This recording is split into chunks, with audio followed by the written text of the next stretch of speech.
อย่ามาพูดมากข้าไม่อยากฟังเจ้าไม่รู้หรือถ้าข้าไม่ได้สูบฟินน่ะร่างกายข้ามันจะเจ็บปวดเหลือเกินลุกขึ้นทำอะไรไม่ได้หรอกเช่งเจ้าอยู่บ้านเดี๋ยวก็ลุกขึ้นมาป้อนข้าวป้อนน้ำเอายาต้มให้ท่านแม่กินด้วยล่ะข้าจะไปไร่แล้วเจ้าช่วยเอายาต้มที่มีวางไว้เอามาให้แม่กินทีเถอะลูก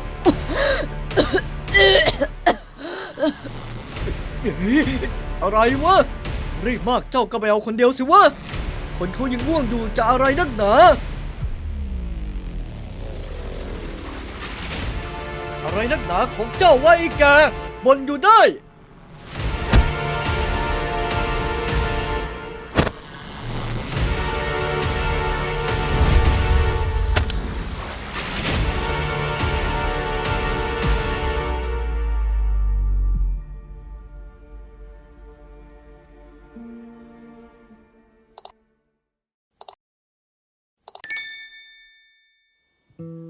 ณหมู่บ้านแห่งหนึ่งท่ามกลางขุนเขามีสองสามีภรรยาผู้มั่งคั่งด้วยที่ดินและวัวควายนามว่าจงคัวและภรรยาทั้งสองพยายามมีทายาทสืบสกุลมาเนิ่นนานทว่าฟ้าดินประทานให้เพียงธิดาเดียวนามว่าแม่นางมีนางเติบโตขึ้นมาด้วยรูปโฉมงดงามผิวพรรณผุดผ่องกิริยามารยาทเรียบร้อยเป็นที่หมายปองของชายหนุ่มทั้งใกล้และไกลแต่ทว่าเมื่อมีบุรุษใดหาญกล้าเข้ามาสู่ขอจงขัวและภรรยากลับยื่นข้อเสนอที่ทำให้ผู้คนต้องถอยหนีฟังนะพวกเจ้าใครที่รักลูกสาวข้าจริงอยากได้แม่นางมีไปเป็นภรรยาข้ากับตาเฒ่าตกลงกันแล้วว่าสินสอดสักบาทข้าก็ไม่เอาข้าจะยกให้ฟรีๆเลยแต่มีข้อแม้เพียงข้อเดียวพวกเจ้าต้องย้ายเข้ามาอยู่ที่นี่มาเป็นลูกเขยแต่งเข้าบ้านข้ามาช่วยทำมาหากินดูแลข้ากับตาเฒ่าเหมือนเป็นพ่อแม่แท้ๆดูแลกันไปจนกว่าข้าสองคนจะตายถ้าใครใจถึงรับปากว่าจะทำได้ก็มารับลูกสาวข้าไปได้เลยด้วยธรรมเนียมประเพณีของชาวมงบุตรชายคือเสาหลักที่ต้องสืบทอดและดูแลพ่อแม่ตนการแต่งเข้าบ้านฝ่ายหญิงจึงเป็นเรื่องที่ชายหนุ่มต่างลำบากใจแม้แม่นางมีจะงามเพียงใดแต่ชายหนุ่มหลายคนจำต้องถอดใจ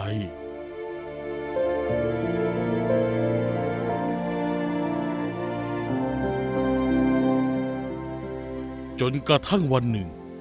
เช่งชายหนุ่มกำพร้าผู้ยากจนอาศัยอยู่กับลุงและป้ามาแต่เล็กได้ยินข่าวนี้เข้าเขาไร้สมบัติและที่ดินทำกินจึงเห็นเป็นโอกาสที่จะได้ทั้งภรรยางามและที่พักพิงเขาเข้ามาเจรจากับแม่นางมีทั้งสองพูดคุยกันจนเกิดเป็นความรักความพอใจเช่งจึงตกปากรับคำข้อเสนอของจงคัว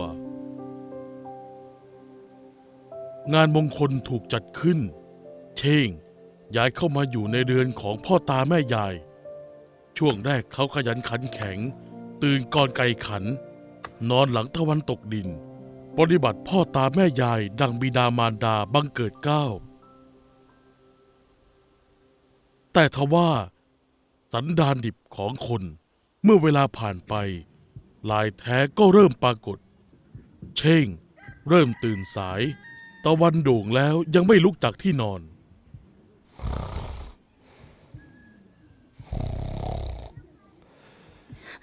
เช่งตื่นได้แล้วสายป่านนี้แล้วนะเราจะไปไร่กันแล้วท่านพ่อท่านแม่เตรียมตัวเสร็จนานแล้วรีบตื่นเร็วโอ้ยเมียจ๋าข้ายังง่วงอยู่เลยพ่อแม่กับเจ้าไปก่อนเถอะข้าขอนอนอีกเดี๋ยวข้าตามไปนะมีจำใจต้องไปไร่ก่อนเช่ง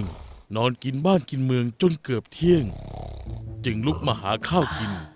แล้วเดินหน่วยหน้าตามไปที่ไร่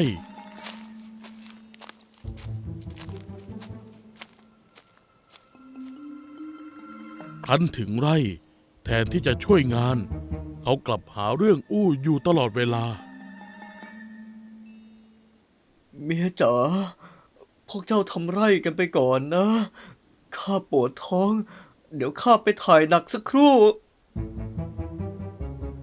เขาหายเข้าไปในป่า หายไปนานจนตะวันเกือบตกดินจึงกลับมา พ่อหมีถามก็ทำเป็นโมโหกลบเกลื่อนหมีได้แต่อดทน เพราะเห็นแก่ลูกน้อยที่เพิ่งเกิดมา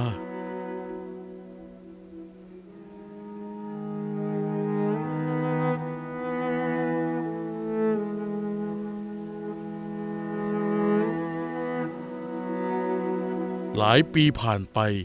นิสัยของเช่งยิ่งเลวร้ายลง เขาไม่เพียงแต่เกียจคร้าน แต่ยังเริ่มติดฝิ่นงอมแงม วันๆเอาแต่นอนสูบฝิ่น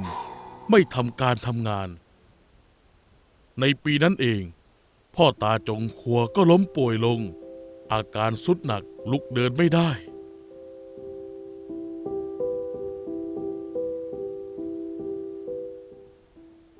ท่านพี่ ท่านไม่ต้องสูบฝิ่นแล้ว ลุกขึ้นมาเถิด ท่านพ่อข้าป่วยหนัก อาการไม่สู้ดี ท่านช่วยออกไปเก็บสมุนไพรในป่ามาต้มให้ท่านพ่อหน่อยเถิด โอ้ยหมีเอ้ย ข้าปวดเมื่อยไปทั้งตัว เดินไปไม่ไหวหรอก ท่านพ่อคงป่วยนิดหน่อยตามประสาคนแก่ ไม่เป็นไรมากหรอก อีกไม่กี่วันก็หายแล้ว ไม่ต้องไปหาหรอก นิดหน่อยได้อย่างไร ท่านพี่ ท่านพ่อป่วยหนักจนลุกไม่ไหวแล้วนะ รีบไปหายามารักษาท่านพ่อเดี๋ยวนี้ จะหาก็ไปหาเองสิ ข้าไม่ว่าง ข้านั้นมีงานเยอะแยะจะตาย ไม่ว่างอะไรของเจ้า วันๆเอาแต่นอนสูบฝิ่น ไม่เห็นจะลุกขึ้นมาช่วยข้าทำอะไรสักอย่างเลย ในตอนนั้นเจ้ารับปากว่าจะมาดูแลพ่อกับแม่ข้า ท่านพ่อท่านแม่ข้าเลยยกข้าให้เจ้าไม่เสียเงินสักบาทเลย ทำไมวันนี้เจ้ากลับพูดเช่นนี้ ข้าขอให้เจ้าไปเก็บยาก็ไม่ไป หุบปากไปซะ อย่ามาทวงบุญคุณกับข้า จะให้รักและดูแลยังไงอีก ก็ดูแลอยู่นี่ไง ไม่เห็นหรือไง จะให้ดูแลเยี่ยงทาสรับใช้เลยหรือไง ป่วยแค่นี้ไม่ถึงตายหรอก สุดท้ายหมีและแม่ต้องไปหาสมุนไพรกันเอง แต่ก็สายเกินไป ไม่นานพ่อตาจงครัวก็สิ้นใจลง ทิ้งให้เหลือเพียงหญิงชรามีและเช้งลูกเขยจอมเนรคุณ หลังจากพ่อตาสิ้นใจเช้งยิ่งได้ใจ เขาไม่ทำงานทำการ วันๆคลุกอยู่แต่กับฝิ่นซ้ำร้ายยังไปก่อหนี้สินไว้ทั่ว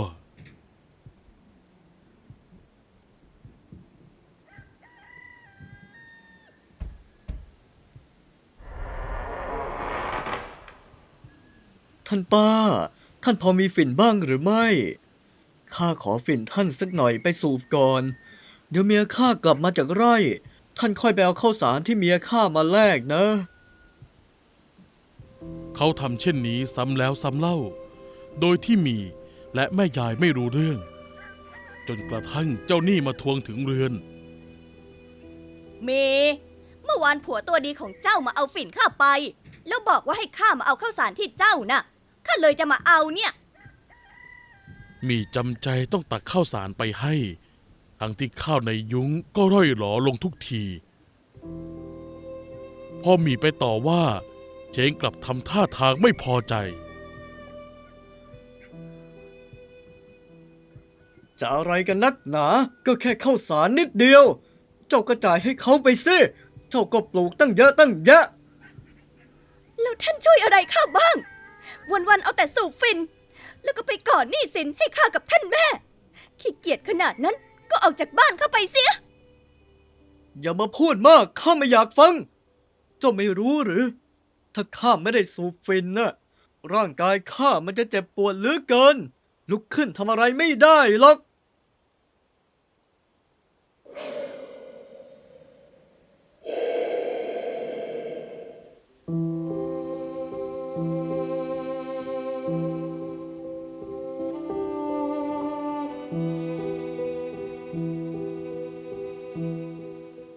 ลาล่วงเลยไป แม่ยายจงขัวก็เริ่มแก่ชราและล้มป่วยลงตามสามีไป นางลุกเดินเหินไม่สะดวก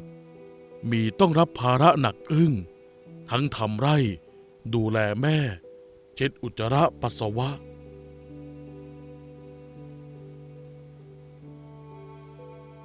วันหนึ่ง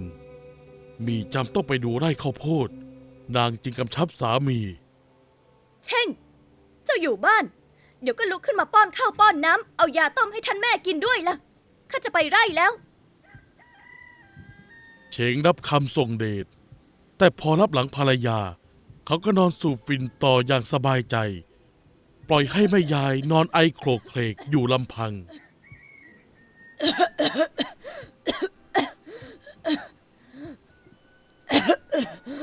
เช่งเอ้ย เช่ง ตื่นหรือยังลูก แม่ไอจนเจ็บหน้าอกไปหมดแล้ว หายใจไม่ออกเลย เจ้าช่วยเอายาต้มที่มีวางไว้ เอามาให้แม่กินทีเถอะลูก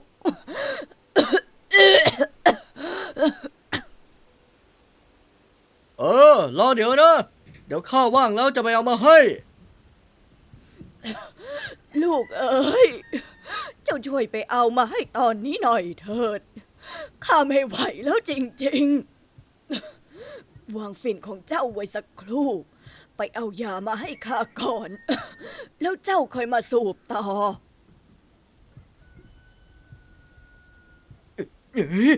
อะไรวะ รีบมากเจ้าก็ไปเอาคนเดียวสิวะ คนเขายังง่วงอยู่จะอะไรนักหนา จะลุกแค่นี้ก็ลุกไม่ไหวหรืออย่าทำสมอยเลย เช่ง ข้าบอกเจ้าดีๆ ยายเจ้าถึงพูดเช่นนี้กับข้า ข้าเป็นพ่อเป็นแม่เจ้านะ เมื่อก่อนเจ้ารับปากกับข้าว่าอย่างไง เจ้าบอกว่าเจ้าจะมาดูแล จะมารักพวกข้าไม่ใช่หรือ ข้าถึงยอมยกลูกสาวให้เจ้าฟรีๆ ใช่วันนี้เจ้าถึงพูดเช่นนี้กับข้า ถ้าแค่ไปเอายาแค่นี้มาให้ข้า เจ้าก็ทำไม่ได้ เจ้าก็ออกจากบ้านข้าไป เฉงได้ยินดังนั้นก็นิ่งเงียบ ไม่ได้ตอบโต้ นอนสูบฝิ่นต่อไปอย่างไม่ใยดี ปล่อยให้หญิงชรานอนหิวโหยจนเที่ยง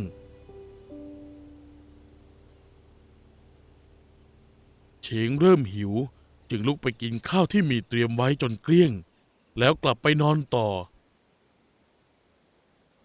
ตกบ่ายแม่ยายหิวจนไส้กิ่ว นางพยายามพยุงกายขึ้นไปเดินโซเซไปที่ครัว หวังว่าจะหาข้าวกินประทังชีวิต แต่ในหม้อข้าวกลับว่างเปล่า เช่ง ข้าวเมื่อเช้าที่มีเตรียมเอาไว้ ไปไหนหมดซะแล้วล่ะ เจ้าเห็นหรือเปล่า โอ้ย ข้าก็หิวนี่นะ ข้าก็ต้องกินสิ คนแก่อย่างเจ้าวันๆไม่ได้ทำอะไร จะกินอะไรนักหนา เปลืองข้าวเปลืองแกง อยากกินก็ลุกไปหุงเองสิวะ ใหญ่เจ้าไม่เหลือไว้ให้ข้าบ้าง ไม่เป็นไร เจ้ากินหมดก็ไม่เป็นไร เจ้าช่วยลุกขึ้นมาก่อไฟหุงข้าวให้ข้ากินหน่อยเถิด โอ้ย ข้าไม่ว่างหรอก เจ้าหิวก็ทำเองเถอะ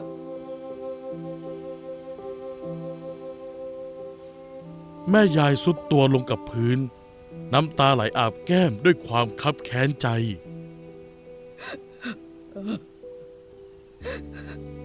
หากข้ารู้ว่าเจ้าจะมีนิสัยเช่นนี้ ข้าคงไม่ยอมยกลูกสาวข้าให้คนอย่างเจ้าหรอก คงยอมให้ไปแต่งกับคนอื่นซะอย่างดีกว่า ถึงจะไปอยู่กับคนอื่น แต่เขาก็คงจะไม่ใจร้ายและเนรคุณ ไม่รู้จักบุญคุณเช่นเจ้า คำพูดนั้นแทงใจดำเช้งอย่างจัง เขาลุกพรวดขึ้นมาด้วยความบันดาลโทสะคว้าปืนยาวที่แขวนอยู่ข้างฝ้า อะไรนักหนาของเจ้าวะไอ้แกบ่นอยู่ได้ เช้งเหวี่ยงพานท้ายปืนเข้าใส่หน้าผากแม่ยายสุดแรง เสียงไม้กระทบกะโหลกดังสนั่นร่างหญิงชราร่วงลงฟาดพื้นแน่นิ่งไปทันทีห้องทั้งห้องตกอยู่ในความเงียบงัน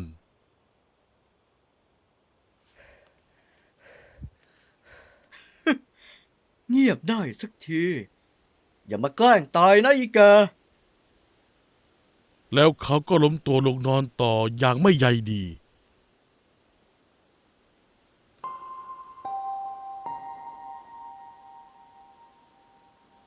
จนบ่ายคล้อยเช้งตื่นขึ้นมาเห็นแม่ยายยังนอนท่าเดิมจึงเดินเข้าไปดู ก็พบว่ามีเลือดไหลออกจากจมูกและปากร่างกายเริ่มเย็นชืดนางตายเสียแล้วความกลัวเริ่มเกาะกินใจเช้งตัวสั่นเทารีบอุ้มร่างไร้วิญญาณไปวางบนเตียงจัดท่าทางให้เหมือนคนนอนหลับแล้วรีบเก็บข้าวของหนีออกจากเรือนมุ่งหน้ากลับไปยังบ้านลุงและป้าที่ต่างหมู่บ้านทันที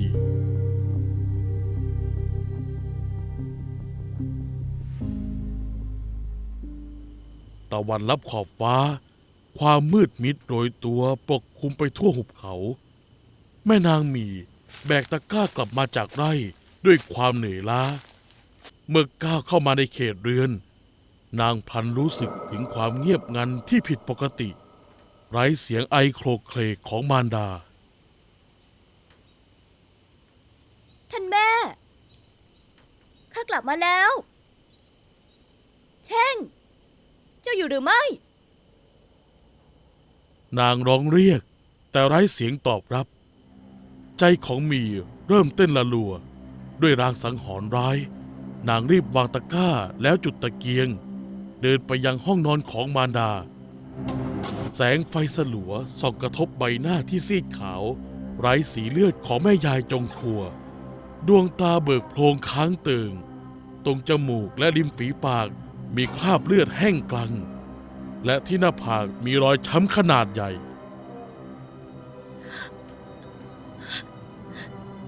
ท่านแม่ ท่านแม่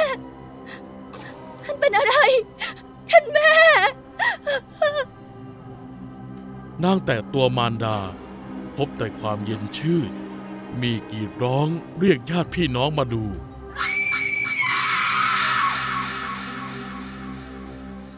เช่งเหรอไอ้เช่งมันไปไหนแล้ว รีบไปจับตัวมันมาเดี๋ยวนี้ ญาติพี่น้องรีบออกติดตามจนพบเช้งซ่อนตัวอยู่ที่บ้านลุงกับป้าพวกเขาจับตัวเช้งลากกลับมาที่เรือนเช้งพยายามปฏิเสธเสียงแข็ง ข้าเปล่า ข้าไม่ได้ทำ นางตายเอง แต่หลักฐานมัดตัวแน่นหนาปืนยาวของเช้งถูกพบตกอยู่ในห้องโถงซึ่งปกติมันควรแขวนอยู่ในห้องนอนของเช้งและรอยช้ำบนหน้าผากของแม่ยายก็เข้ากันได้ดีกับพานท้ายปืนเช้งจนมุมหันไปหาลุงของตนหวังพึ่งใบบุญ ท่านลุงช่วยข้าด้วย พวกเขาปักปรำข้า ลุงของเช้งมองหลานชายด้วยสายตาสมเพชและรังเกียจ ทุยไอ้คนเนรคุณ เองทำชั่วถึงเพียงนี้ ยังมีหน้ามาขอให้ข้าช่วยหรือเลี้ยงเสียเข้าสุกพวกท่านเอาตัวมันไปเถิดจะข้าจะแกล้งอย่างไรก็เชิญข้าขอตัดขาดจากมันนับแต่นี้